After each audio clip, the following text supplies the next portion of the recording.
Oradan da o vaxt mən belə ifadələnişlərirdim ki, hər şey dünya səviyyəsində olmalıdır. Amma iş burasındadır ki, son 5 il ərzində dünya standartları bir qədər aşağı düşdü. Azərbaycan standartları qalxdı.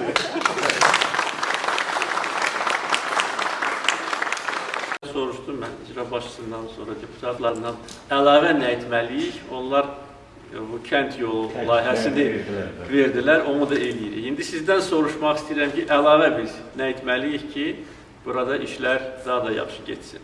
Yəqin ki, sizin fikirləriniz var bu məsələlərlə bağlı. Daha yaxşı işləməliyik. Əlbəttə. Hər kəs yaxşı işləməlidir, hər kəs öz vəzifə borcunu yerinə yetirməlidir. Vətəndaşlar, icra nümayəndələri, digər vətəndaşlar, fəallar. Çünki bizim məqsədimiz ondan ibarətdir ki, Azərbaycan daha da güclü dövlətə çevrilsin və bütün işlər Azərbaycanda yüksək səviyyədə aparılsın.